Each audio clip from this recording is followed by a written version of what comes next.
and has meaning. Each moment is meant to be experienced and cherished.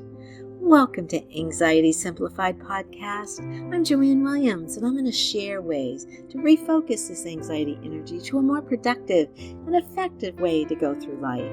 You already have all the tools. I'll just remind you how to use them. We'll be tuning into your own power to choose and find more joy and peace. Let's get started remembering this wisdom. Well, hello, everyone. Joanne Williams here. And I have a fascinating and special guest today that I want to share on Anxiety Simplified podcast. And you know, we do YouTube video for Anxiety Simplified podcast, so look for us there too. But I kind of have a kindred spirit here today that is also a master's level social worker.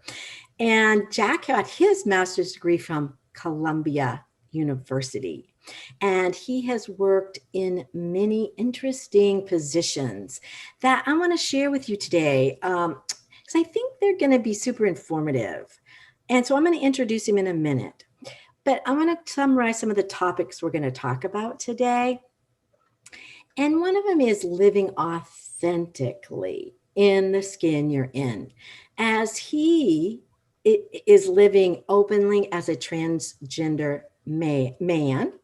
And we're going to do a part 2 to this also for the next podcast. So this will be part 1 today, right now, and then we'll do part 2 next week. We'll put it up. But it's to also discuss how Jack discovered he was diagnosed with autism in his 30s and how autism affects his life and maybe even some benefits that he's found. But today I'm really here. I want to educate not only myself, because I am unfamiliar with the pronouns and the terminology, but I want to be helpful also as a counselor, as just a person in this world right now, to speak about and know how to open conversations about a transgender person. And like I said, the acceptable pronouns, I find it confusing what to say, how to use it. And I want to talk about inclusion in our language. There's way too much going on with homeless youth around being transgender. So I want to be able to have an open conversation, maybe for parents, friends, teenage friends, anyone that right now might be struggling with this topic or with their own gender identity. So Jack is working as a freelance writer, life coach for transgender and autistic youth and differently abled young adults.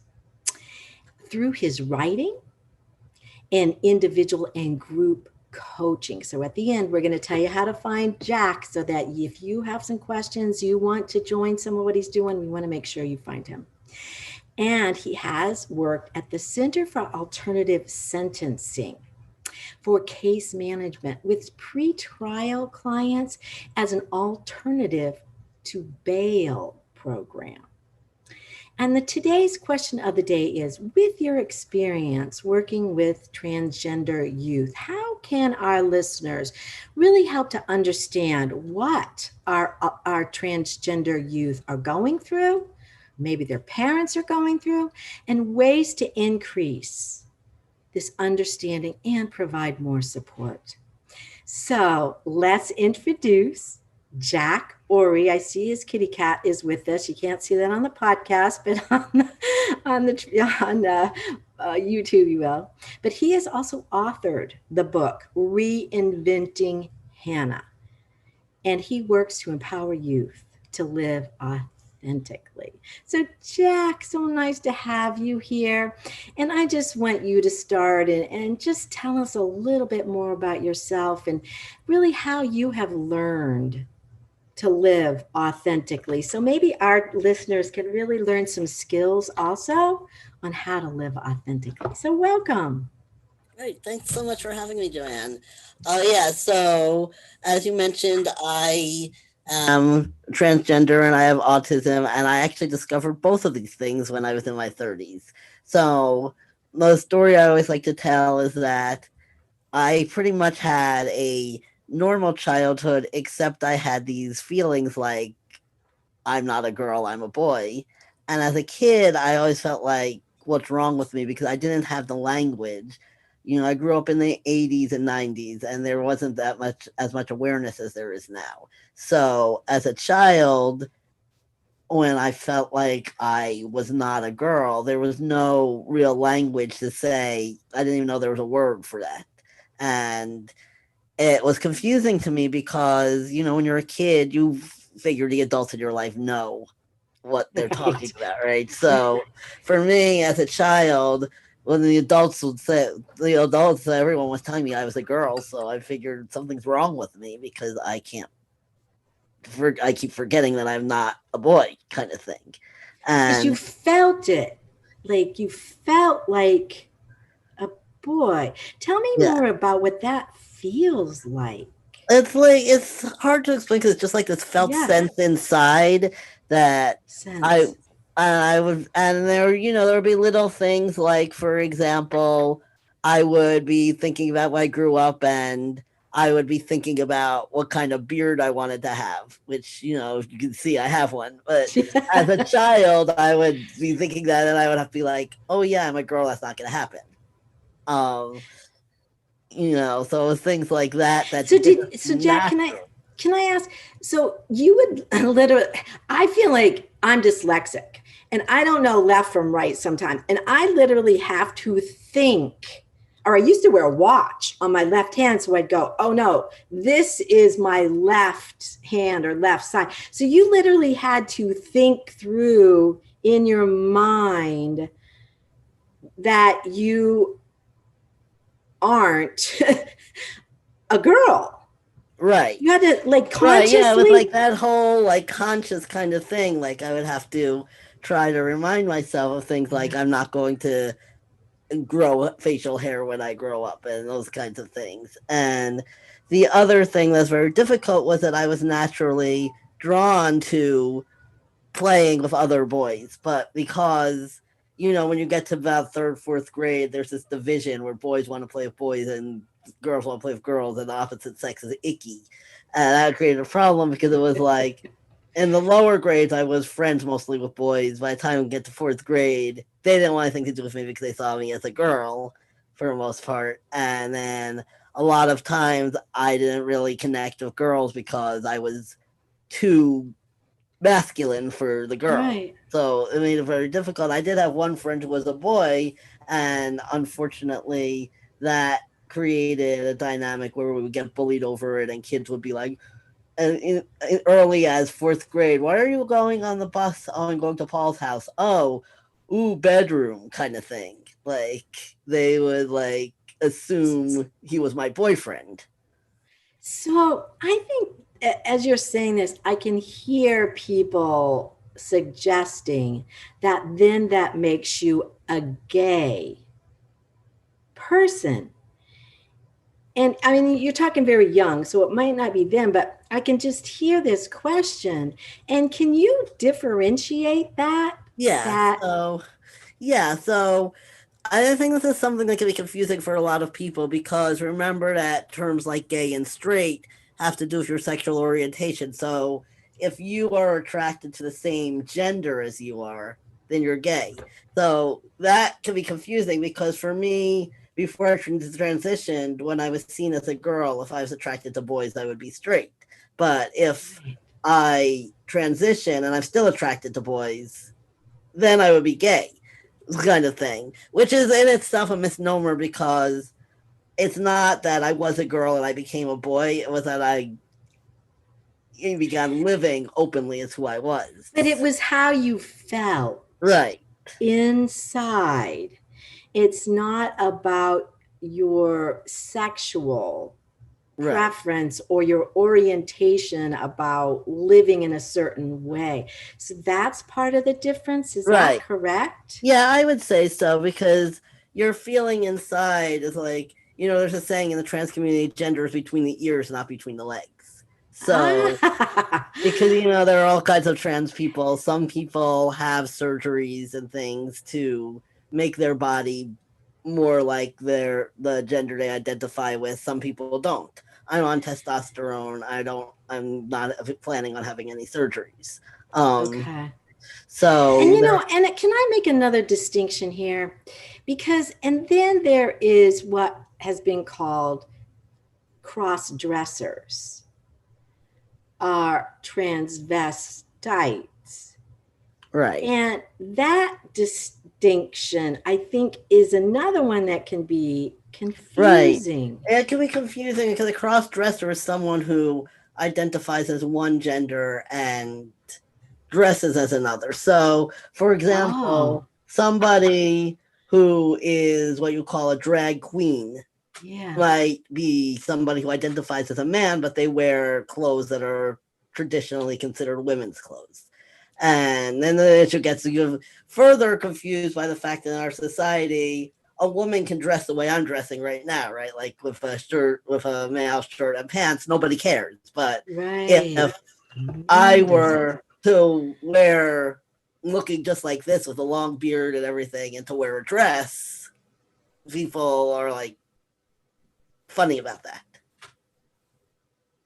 And you've got your, I won't call it psychology, but social work is a lot about the mind. Right. And what can you just even give us more insight into the thinking or the mind set process that goes into it? Seems like it's almost like an obsession. We need people to appear in a way that we are familiar with and we understand, and if it doesn't, it seems like it's some kind of a threat. Right. I don't know, what is There's your a understanding of that yeah, mental mindset? there's a lot of things that goes into it. As social workers, we know that there are social pressures that that influence our thinking as well. And gender is something that's ingrained. If you think about it, like how many forms have you filled out where it's like Oh, male or female? And it's ingrained in ways that we don't. Most people, it's sort of invisibly ingrained. Most people don't even think about it. Like that's why there's such a controversy over bathrooms and locker rooms, because for most bathrooms. people it's so natural that we have a woman's bathroom and a man's bathroom, and for someone to be like that doesn't work for me, like blows people's minds, because the thing is that we all have a gender identity. Like for you, if you're a woman and you identify, if you're born female or assigned female at birth is the correct terminology, but and you Say that identify again. Say that again. assigned, yeah, assigned female, Assigned. yeah. So Assign. You're assigned at birth. yeah, because when you think about it, when a baby is born, then the doctor Ah, or whoever is like, boy, "Congratulations, girl. you have a boy or a girl." Ah, Like, they're not going to be assigned. like, "You have a boy, but it might turn out to be a girl," or or whatever, right? So then you're raised that. So if everything matches and you feel like that's right for you, you're what's called cisgender, but that's still a gender identity. And Say that again. Assist. How do you mean? IST or CIS. CIS. CIS? Sis. Yes, that Tell me what that means again. that means basically that you're not trans, that you were assigned female at birth and you feel you're female, or you were assigned Okay. male Oh, at birth and you feel. cis. So Yeah, that's what I would yeah, be right. as CIS or Yeah, Z? S. CIS. Cis. Okay. Thank you. Because I've heard that before. I had no idea what that meant. Thank Yeah, you for clarifying that. yeah, Okay. definitely. Yeah, so it's just important to have a word that means not trans, because sometimes people are like, "Oh, I'm not trans, I'm normal," which is like not. Normal. I gotcha. Yeah, And again, it's that terminology, like I'm right and there you are wrong right, somehow. And that takes that piece out of it because I would be considered cis. Can you tell us any other pronouns that would be helpful, even for parents here? That's what I'm thinking about, right, that they may be traditional, right, Americans or whatever you want to, and this goes worldwide, so I shouldn't even say that, but that we're traditionally accustomed, I would say, to using these certain pronouns right, only, he, she. right, Now we have cis. I've even heard it used as a right. pronoun. And that one kind of I don't get. Is Yeah. that such a thing? That's not really something that most trans people like because it's dehumanizing. It And is. so a lot of times people who are transphobic will say it because they're like, oh, you're not human because you're not a girl or a boy. So Choosing. right. And so it's this whole thing where it's not a choice because there's actually been studies on the brain that show that transgender people's brain chemistry and brain makeup are more similar to the gender that they identify with Identify with. I than believe that. You so know, another study I had seen um, on pregnancy and hormones in utero, that there is also can be like for a female identified can be a lot more male hormones in their body or brain right, that would make them more masculine right, acting right, than what they're assigned. So a lot of this, I know it seems like somebody wants to say their fault or there is some blame that needs to be assigned somehow right, or that it's somehow okay. But if we're talking in utero, we have no choices about these things. right, We may be more masculine, we may be more feminine, but identify as male. That doesn't mean anything, so to speak, that we're gay or identity of right, lifestyles or right, anything. But right. we Because need, it seems like our brain wants to do that though. right. And that goes back to the whole social pressure Social. thing because we've assigned certain characteristics as masculine and certain characteristics as feminine. Like, those that Yeah. famous assessment that I can't remember the name of right now.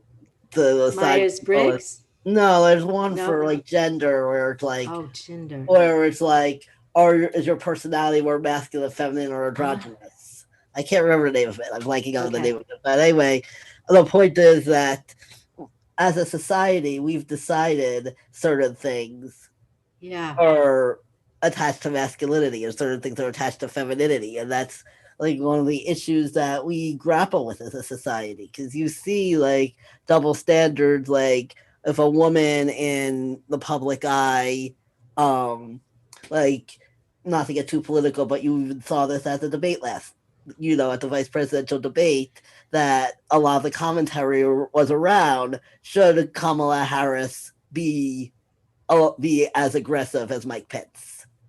As a woman, should she act what we expect a man to be acting Right, like? right. And so you see that kind of thing that women who are in the public eye, whether they're cis or trans, Deal with. will deal with Yeah. that. And so Yeah. that's an example of a social pressure. And then if you put into the equation, well, for someone like me who before I transitioned was seen as female, but I identify as male, then it becomes even extra confusing because there can be a lot of, well, is it really that I identify as male or is it just that I don't fit this societal expectation for women? Absolutely. And I think it's for our own ease and comfort in a way, because I can see how certain, maybe more rigid thinkers, this just makes them uncomfortable.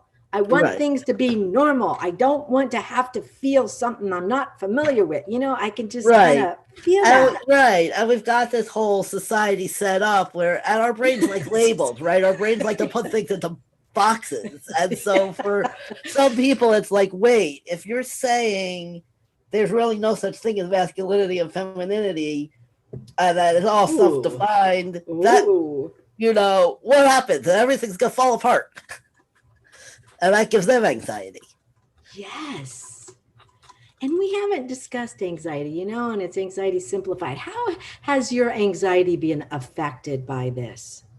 I think, in two different ways. As a trans person, I felt a lot less anxious once I started transitioning because some of the issues were like, some of the things that you deal with a lot are things like, I'm going to go out and this person's going to say, how you doing, ma'am? And should Oh, I say, actually, I'm not a woman, or should I let it go? And that can cause like a lot of anxiety, or even like bureaucratic things like before I transitioned, I was looking like this, but I hadn't changed my name yet because it was very expensive, which is another issue.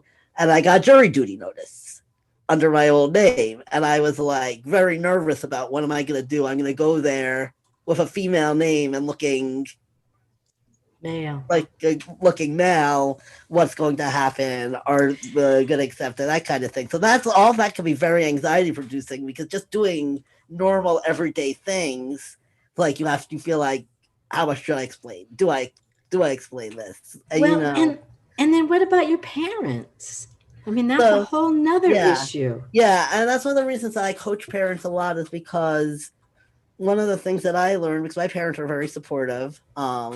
My dad was a pediatrician. He just retired this past year, so he knew a little bit about it because he'd had patients and he'd read the literature, but he didn't expect it to be his child. And so, at first, it was anxiety provoking for me to even be like, okay, I'm going to use a different name, a different, And then when I told them, at first they weren't sure because at first they were like, we've never seen, they've known me for 30 something years and I didn't see any signs of this. They were like, where's this coming from? And then after we talked about it and they accepted it, there's still this transition period for the parent because what happens is by the time you come out as a transgender person, you've like worked through figuring out who you are and you're comfortable with it, but it's all new to the family. So they have to go through their own transition. And then there's a whole issue of, well, I named you this and I called you by this name and this pronoun for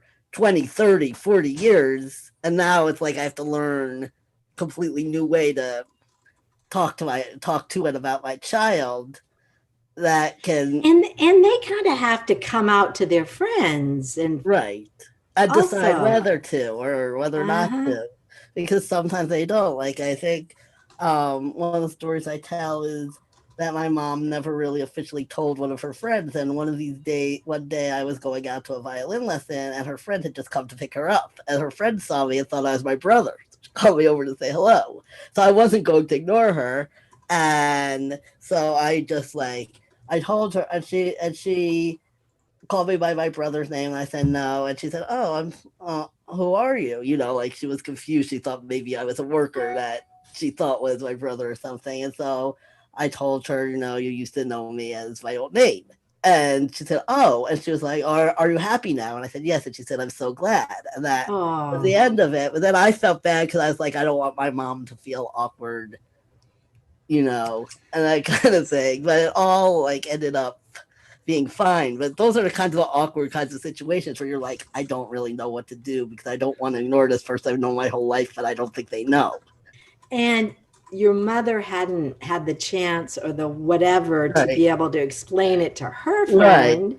And you're kind of, I don't know what you'd call that, breaking Like, stuck in the the middle. yeah, stuck in the middle. But you did it. And I think Yeah. you stepped through the fear, is what I'm hearing you Right. did, or the Right. awkwardness or the anxiety, and just did it. Right. And like that's just the way that it is. And I also I feel like for me too, one of the issues is because our society is this way, if you look more like the gender that you believe you are, it's a kind of a privilege because for me, nobody's gonna tell me you have to go to a women's bathroom because I look like a guy, and most people will be like, they don't know unless I tell them that I'm trans. But there are some Right. people who Absolutely. you can tell, and Yes. it's harder for them because people are going to be looking at them. And I've had some Yeah. issues like walking down the street in New York City every once in a while. There, how the same way that some cis men will yell inappropriate things at women, I'll get sometimes guys being like, "Oh, I can see your chest." Like that's not the word they use, but I want to be like Yeah. appropriate, Yeah. Yeah. So I've had that happen, and that can be an anxiety provoking thing because you don't know like is it safe to say something or should I just ignore it or No. and people have varying reactions to that. And it's kind of interesting because the last time that happened, afterwards I went on my Twitter and I kind of made a series of posts about why this isn't cool. And I do not think that any of the kinds of people who do that were reading my Twitter, but it has No. never happened since. So I think that it might have just been that by doing that, I changed my mindset so that now when I walk down the street, not that I do a lot of that during the coronavirus, but like Right. the times when we used to go out, people get that sense of don't mess with this person, Good. because I Good. think it gave me more confidence is to go online and just be like, this is not okay, and here's why. And it's like you might have changed your intention about the whole thing. It's like, Yeah, guy, But you know what I think, Jack, too? If how would you advise the youth that don't have supportive parents, right. that don't have people around them that are understanding? What would you say to the youth? Right, definitely. And that's one of the most difficult things because it's hard not to have support.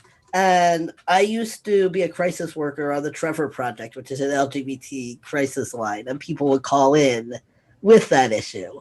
And one of the first, and that's always something that I tell people too. If you don't have any support and there's no supportive adults in your life, you can always call a line and there'll be Yeah, somebody. So that's something you can do. I always recommend look to see who might be supportive, because even if your parents aren't supportive, maybe there's a teacher at school that you feel comfortable with that you can tell them, or maybe the parent of a friend or something, It's really important not absolutely. to assume that everyone is going to react the same way. I agree. And I think that is a really important message. And I don't care if it's about depression or anxiety or it's find support someplace.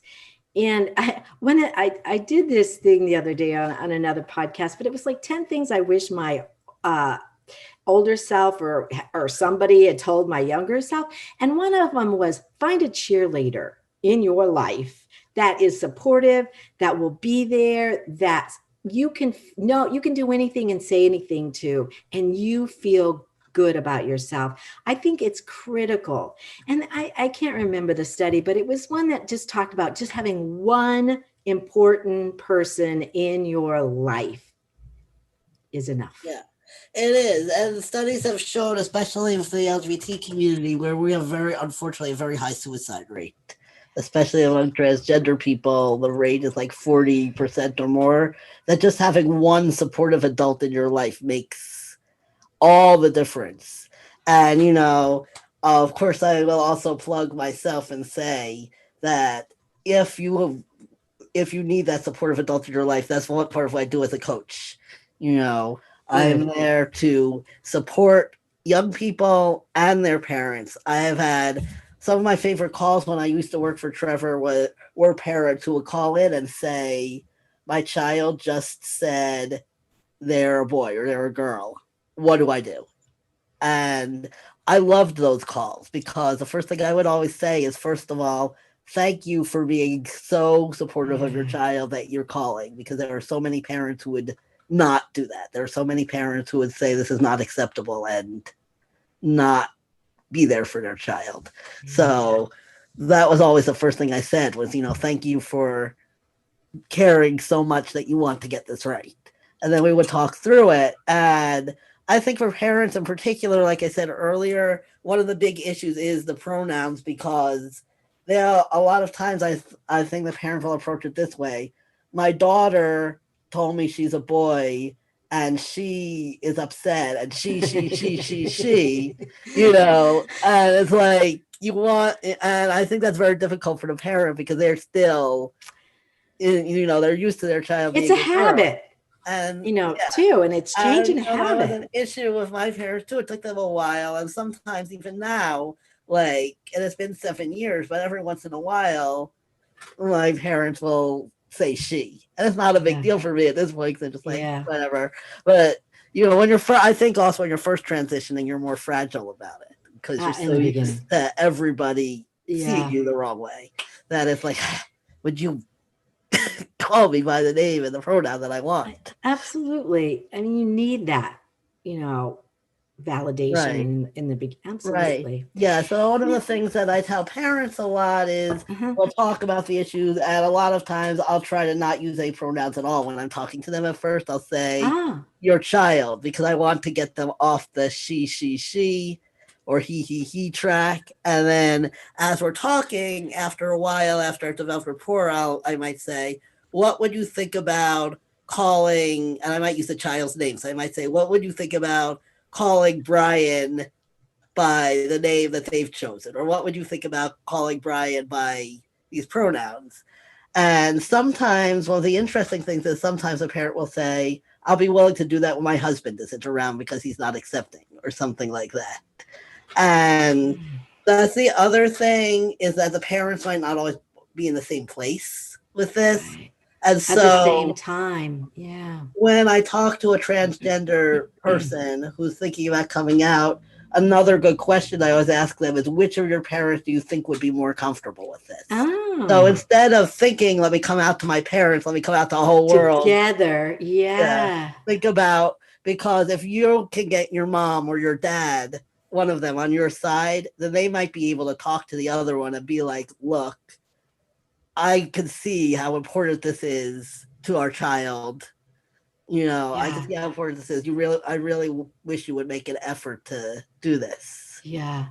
All right. Great. That's great information. Now, I want to go now to a little bit about, that alternative sentencing for Yeah, bail program and the mental health that you feel like issue. I don't know if that was part of that alternative bail program or not, but I want to kind of go to that place now of the confusion in the media or in policing or yeah, sentencing or definitely. whatever for Yeah, transgender yeah. I mean, there are a lot of kids. related issues. Like criminal justice is such a big field that we could talk about it all day and all night. Um, and one of the things that I'm very proud of that I got to do when I was working at cases was that my supervisor asked me to do a presentation for the other case managers about transgender issues so that they would be able to communicate better and understand better with their transgender clients, which I thought was really great. That was very helpful because one of the issues that happens, and this is just one issue, there are lots of issues, but many transgender people, especially transgender girls, are kicked out of their family homes, unfortunately. And there's also a lot of job discrimination. So it's very hard for them to find legitimate work. And sometimes, out of desperation, people turn to prostitution.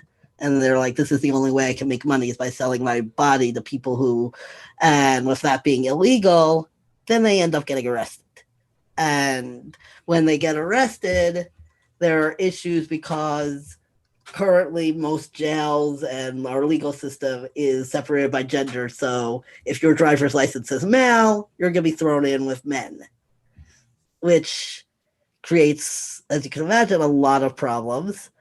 Not the least of which is that there's a in jail culture, there's a lot of anti-gay, anti-trans sentiment, and that can lead to violence or being exploited further and that kind of thing, and a lot of anxiety. And then all the usual anxieties: is my lawyer going to understand that I'm trans? Is what name is the judge going to call me by? That kind of thing. Oh, So it's wow. this whole cycle of stuff that happens. And then you also get issues where there's not, as with everything else, there's not enough training for police officers.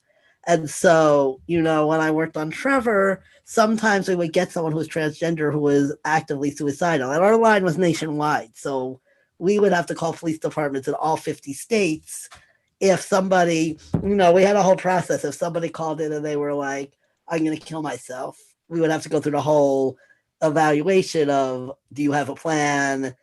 How, when are you going to do it, all of that? And then we would have to call a supervisor to get permission to call the police and that kind of thing.